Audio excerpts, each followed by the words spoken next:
Assalamualaikum warahmatullahi wabarakatuh dan selamat sejahtera. Hai, nama saya Nurul Hidayah binti Daud. Nombor matrik saya A17A0892.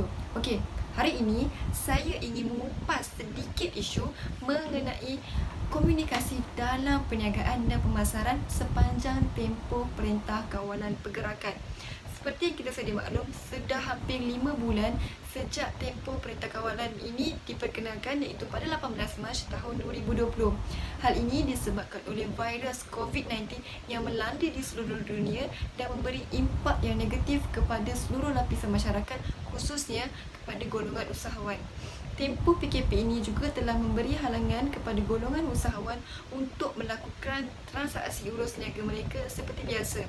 Walaupun pihak kerajaan telah memberi bantuan kepada golongan ini seperti pakej rangsangan ekonomi, namun begitu, sejauh manakah bantuan ini dapat membantu golongan usahawan dan adakah jumlah yang diterima setanding dengan pendapatan para usahawan tersebut bagi melunaskan segala komitmen dan pembelanjaan harian mereka serta kos sara hidup. Kesukaran peniaga untuk bebas berniaga seperti dahulu perlu ditangani dengan segera dengan cara yang efektif.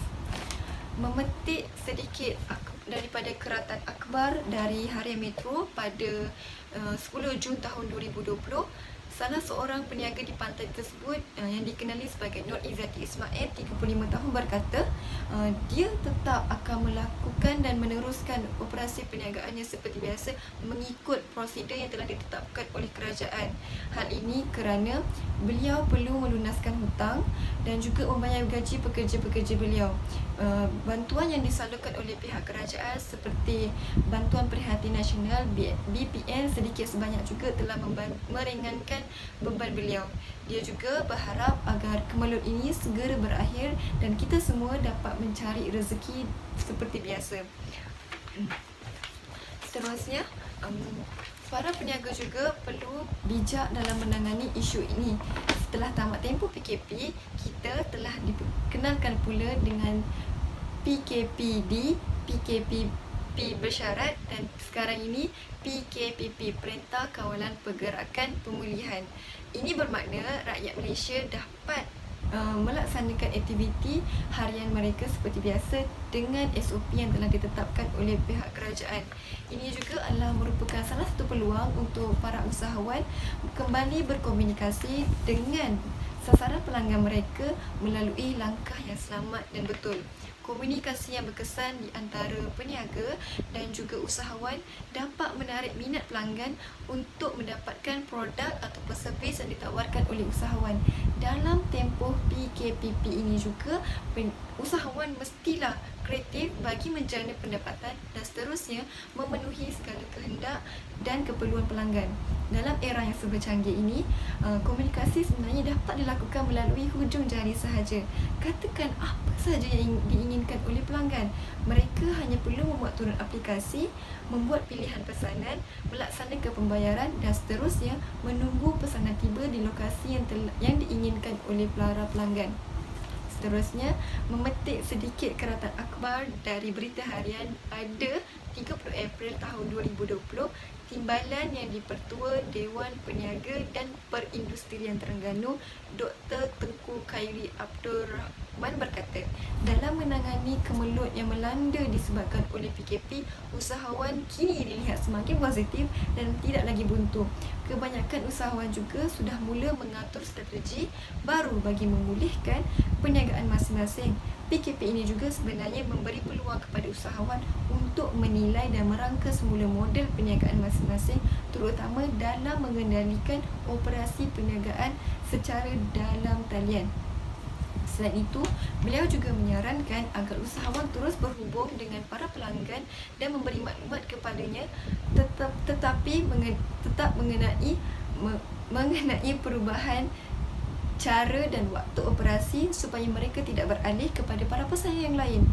Ini juga menunjukkan betapa pentingnya komunikasi yang berterusan dan baik di antara para usahawan dan pelanggan yang sedia ada. Menurut beliau juga, dalam tempoh PKP, orang ramai sebenarnya melayari pelbagai saluran media sosial dengan lebih banyak masa lagi, dan ini adalah peluang keemasan kepada golongan usahawan, khususnya bagi perusahaan kecil sederhana (PKS) untuk membuat pemasaran. Seperti saya sendiri, sepanjang tempoh PKP ini, saya telah mengambil tempahan makanan iaitu tahu bergedil ayam dan daging melalui social media seperti WhatsApp, Facebook dan Instagram. Pelanggan boleh membuat bayaran melalui online ataupun cash on delivery. Daripada situ, sebenarnya kami memudahkan urusan di antara pelanggan dan juga pembeli dan lebih menjimatkan masa. Okey, akhir sekali, dari akhbar Harian Metro pada 1 Mei tahun 2020, lebih 146,000 peniaga dan penjaja khususnya sektor makanan perlu mengadaptasi segera norma baru dalam urusan perniagaan selepas kebenaran untuk beroperasi dibenarkan. Ini adalah peluang untuk peniaga untuk terus berkomunikasi dengan pelanggan mereka, sama ada melalui atas talian ataupun sebaliknya. Okay, kesimpulannya, saya dapat huraikan bahawa tidak kira apa juga situasi yang perlu dihadapi oleh usahawan, mereka hendaklah berfikir secara kreatif dan bertindak dengan efektif bagi mengekalkan prestasi dan menjaga imej organisasi.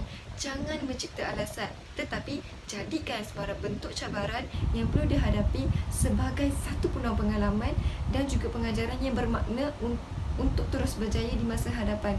Saya juga mendoakan agar para usahawan di luar sana tidak mudah berputus asa dan bijak mencari peluang bagi memperluaskan lagi empire perniagaan masing-masing, kerana anda juga merupakan salah satu penyumbang dan penentu masa hadapan ekonomi negara.